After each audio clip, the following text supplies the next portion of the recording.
Yuk, ketemu lagi kita dalam podcast saya.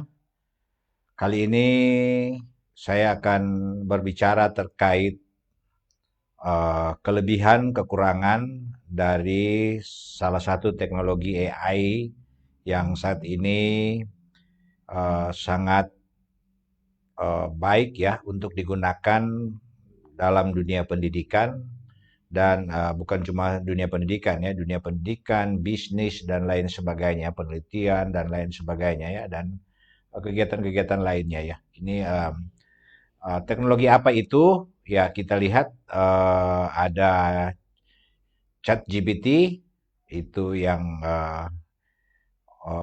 perusahaan OpenAI dari Amerika Serikat dan ada DeepSeek ya.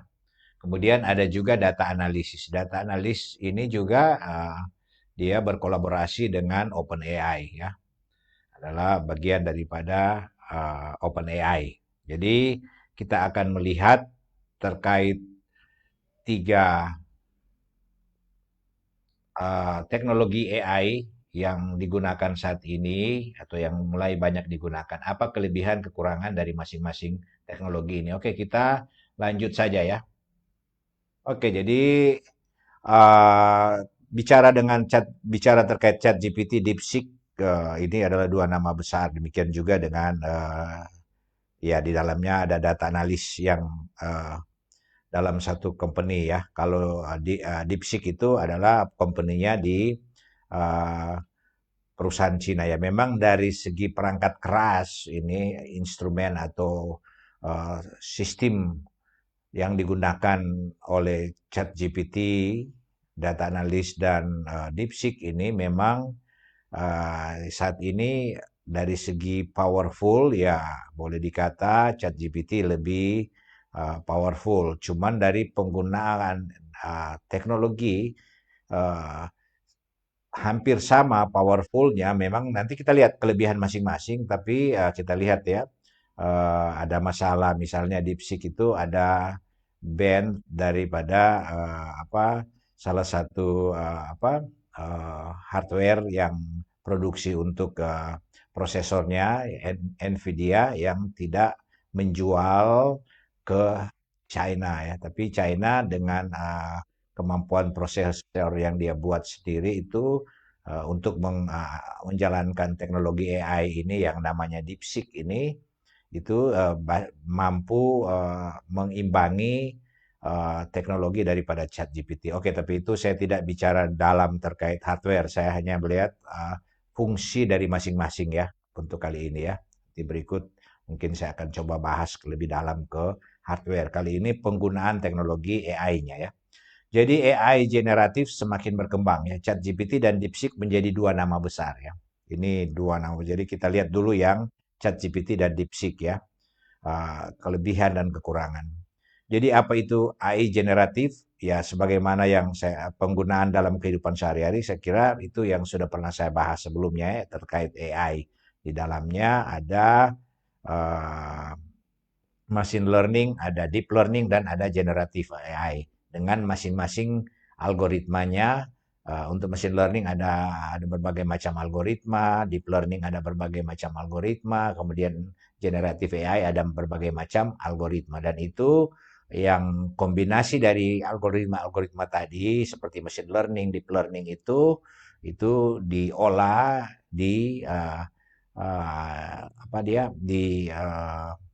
ChatGPT dan DeepSeek serta data analis ya. Ini yang diolah sehingga kita bisa menggunakan itu membantu di dunia pendidikan, di bisnis dan lain sebagainya ya. Itu sudah cukup lumayan. Oke, lanjut.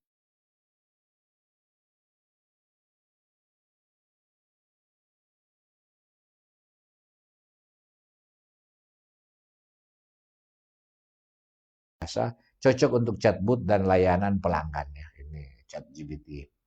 Kemudian kekurangannya yaitu bisa menghasilkan informasi yang salah.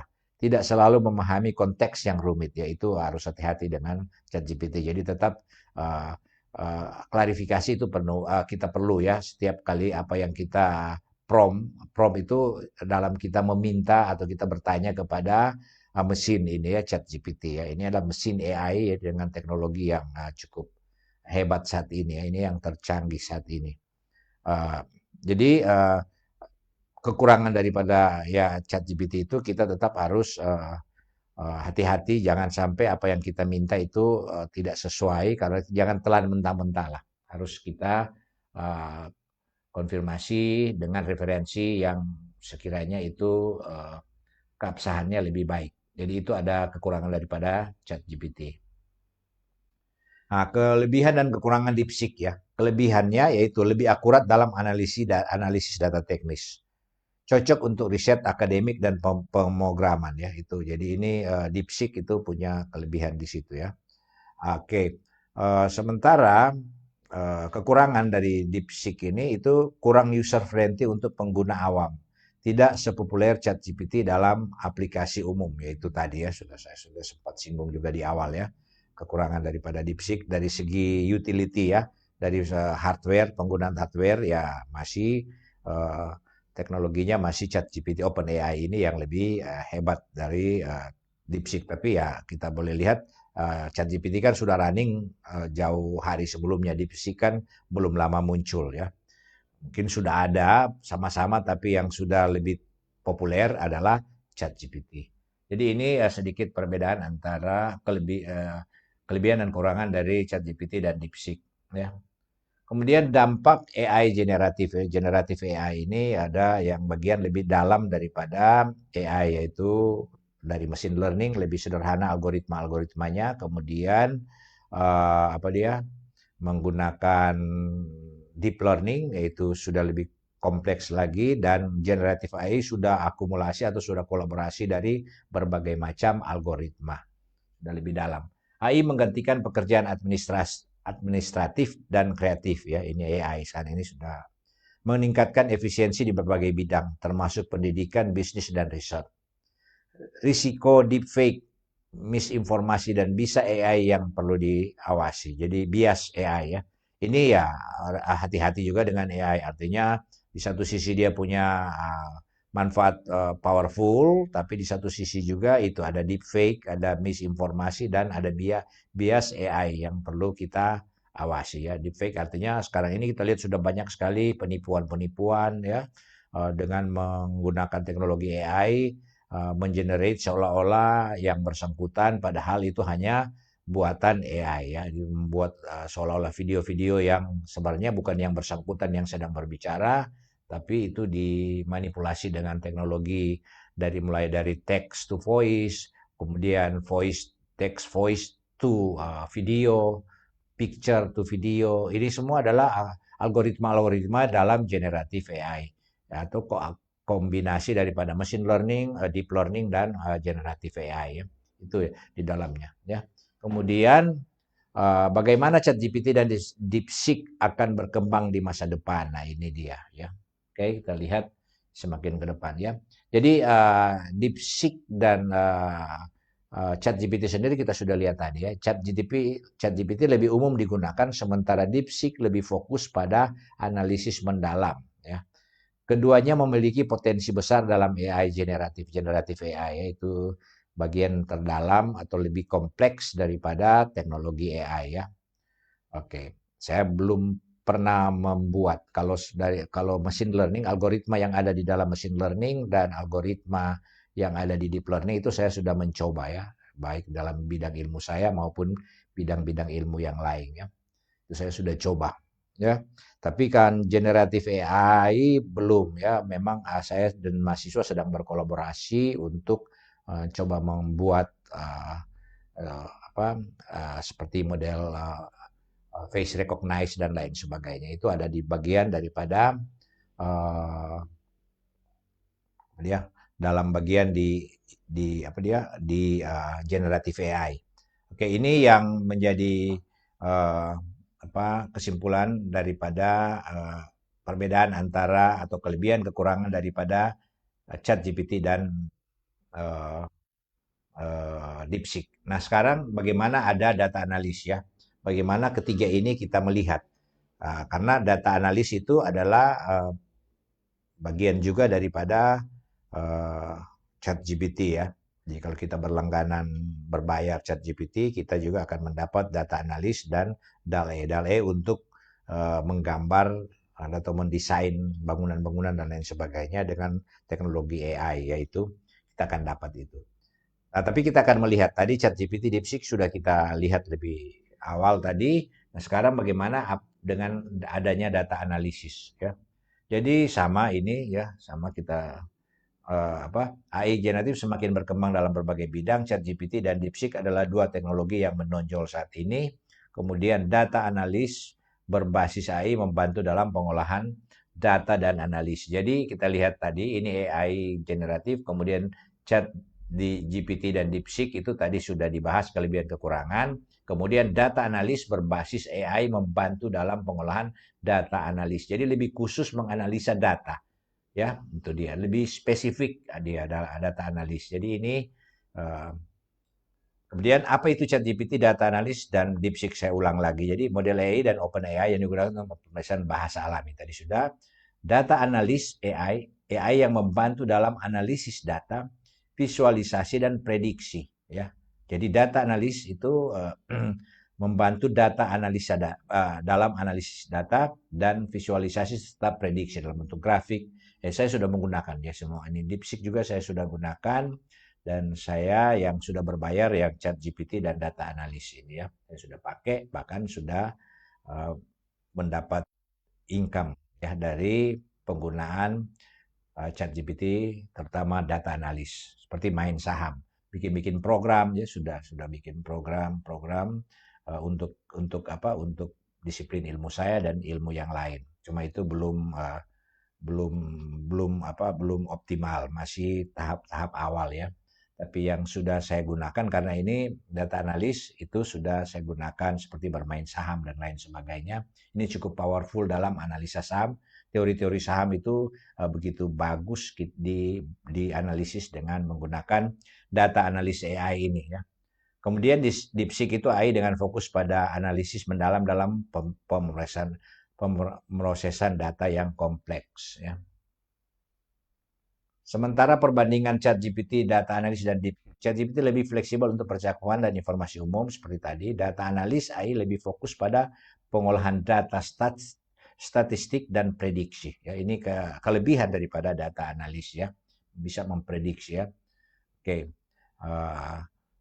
contoh saja yang kalau saya mau analisa saham ya menggunakan teori berbagai macam teori-teori sampai mau mau hanya dari candlestick ya gambar candlestick itu kita bisa melihat apakah ada bullish engulfing atau uh, ini ada doji ini apa ya itu seperti teknologi untuk saham itu semua itu bisa bandarmologi dan apa dia scalping ya Fibonacci dan lain sebagainya itu bisa dianalisa dengan cepat oleh data analis. Kita hanya mengupload gambar saja.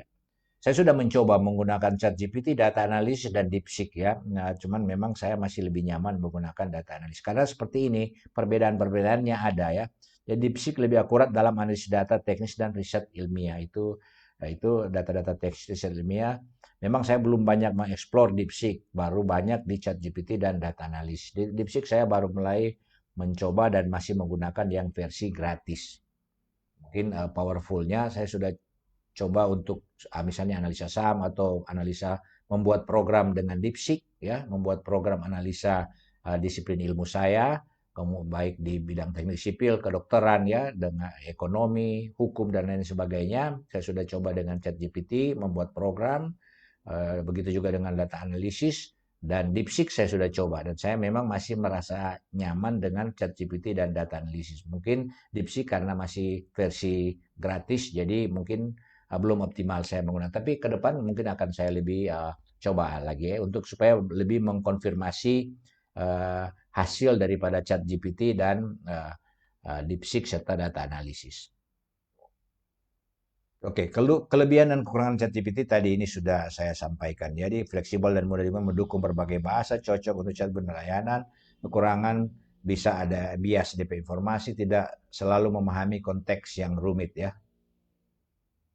Oke, dan kelebihan kekurangan data analis ini. Data analis, jadi dia kelebihan daripada data analis ya tadi karena DeepSeek dan ini saya sudah uh, sampaikan lebih dulu. Ya, saya lebih mempertajam aja data analis. Kelebihannya mampu mengolah dan menganalisis data dalam jumlah besar. Itu kelebihannya. Seperti kalau saya olah data saham atau grafik, membuat grafik itu bisa sekali upload 10 ya.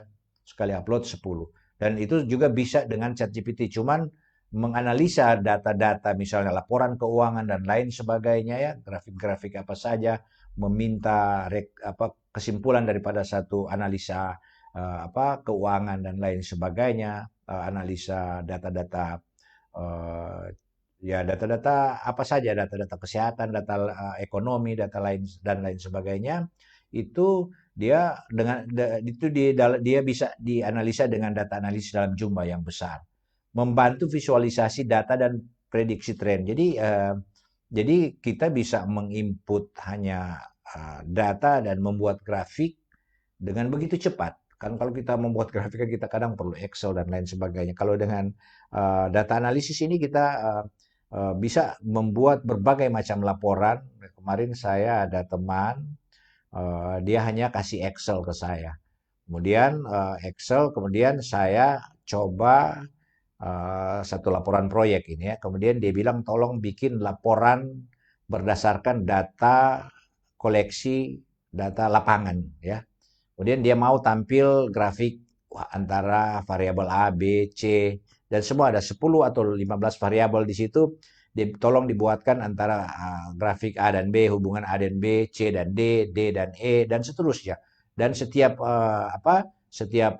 variabel hubungan antara variabel A dan B dan seterusnya itu dibuat keterangan dari variabel itu. Baca data, hasil data tersebut menggambarkan tentang apa. Itu saya sudah pernah buat. Setelah semua dia bikin analisa dan saya minta bikin laporan dengan format seperti apa. Dia keluar sudah langsung seperti satu laporan ya, sama dengan kita tidak perlu mengetik lagi. Mungkin kita tinggal edit tambah-tambah cek atau ada yang kurang atau yang apa atau tidak sesuai, kita bisa minta dia koreksi lagi. Itu saya sudah buat dan orang kalau harus mengetik itu cukup lama ya, cukup lama dia akan membuat satu-satu grafik, dia mesti ke Excel ya, dia mesti input data-datanya. Ya, karena sudah ada data set dalam bentuk Excel, saya tinggal membuat ya.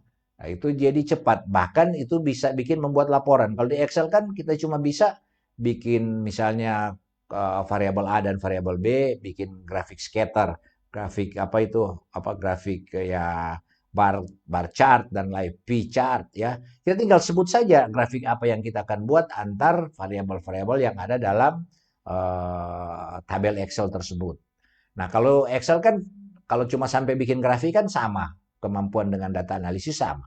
Tapi kehebatan data analisis ini kita bisa bikin keterangan, mengevaluasi hubungan tersebut. Jadi kita bilang tolong evaluasi hubungan variabel A dan B ini apa hasilnya. Begitu, dia akan bikin, kemudian itu dia nanti sebentar kita bisa suruh dia bikin laporan. Dia bikinin laporan terkait apa judul daripada grafik Excel yang kita atau tabel Excel yang kita input itu. Dan itu hanya tabel ya, kita hanya foto, tidak perlu memasukkan format Excel. Boleh juga format Excel, tapi kita cukup foto aja, kita upload, itu kehebatan daripada data analis AI ya. Itu membantu visualisasi data tadi. Berguna dalam bisnis riset dan pengambilan keputusan ini itu maka saya pakai ini di bermain saham saat ini dan lumayan ya, sudah lumayan. Nah, kekurangan membutuhkan integrasi dengan dataset yang valid. Nah, itulah dia. Kita harus memberikan dataset yang valid ke dia. Kalau enggak ya bias, hasil keluarnya bias ya. Kalau kita sendiri datasetnya tidak jelas, saya juga pernah diminta mau menganalisa. Tapi saya katakan mana datanya, apa yang Anda ingin analisa, mana variabel yang akan Anda minta dia memberi uraian atau analisis gitu. Ya, orang yang bersangkutan saja tidak bisa menjelaskan itu ya susah ya. Tapi kalau ada grafik kita bisa capture, kita bisa foto dan kita bisa taruh itu banyak dan kita tinggal prompt aja ya. Kita maunya apa? Tolong analisa grafik ini dan sebagainya untuk supaya saya bisa dapat kesimpulan daripada apa grafik ini ya. Pernah saya sekali waktu ada presentasi di depan salah satu uh, profesor, dia presentasi.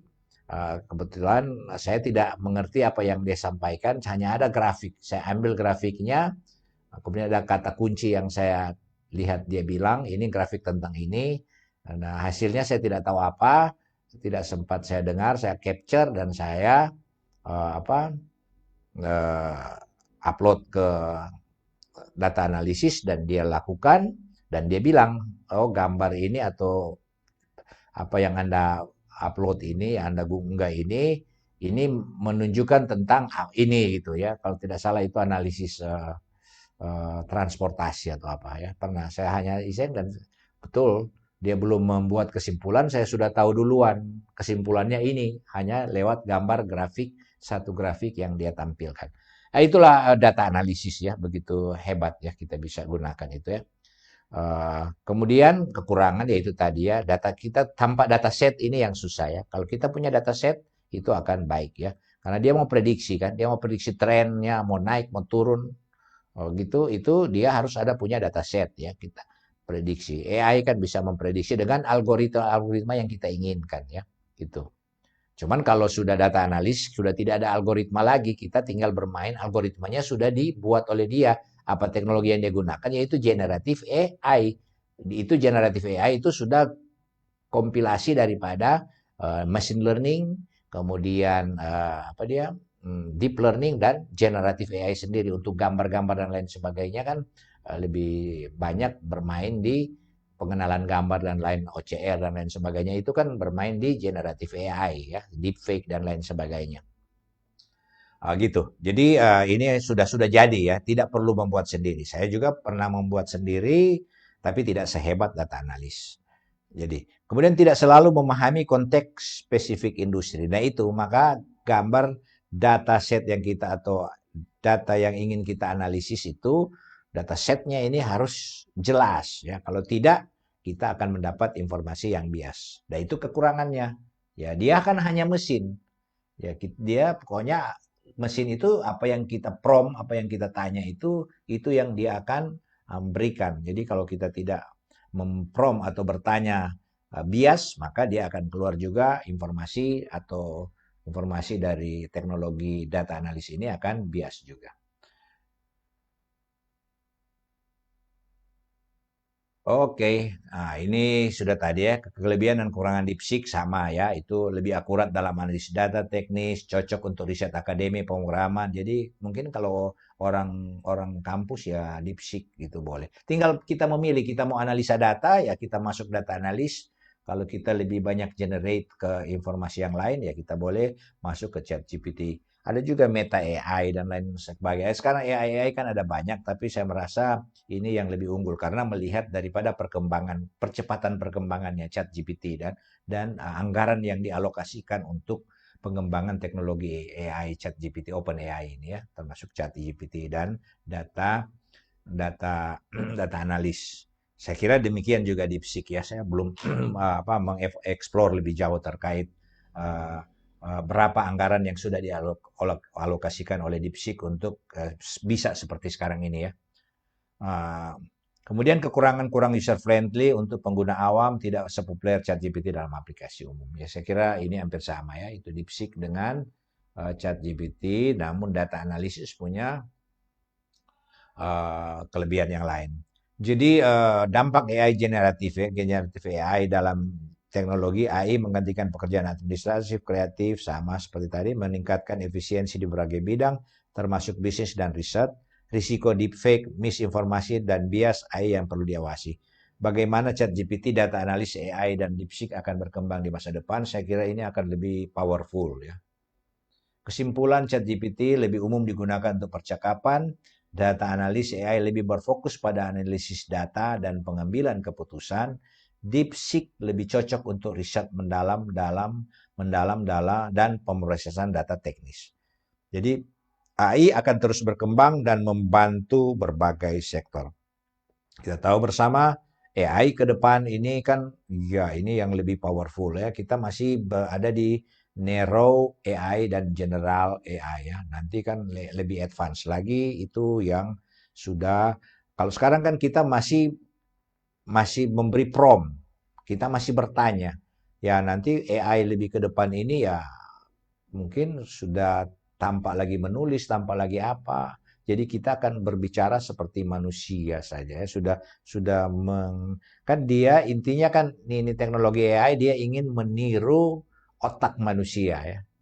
Manusia dia ingin mesin ini akan berfungsi seperti manusia dengan kecerdasan yang sangat tinggi. Itu kan yang AI ya, yang kita sebut dengan AI.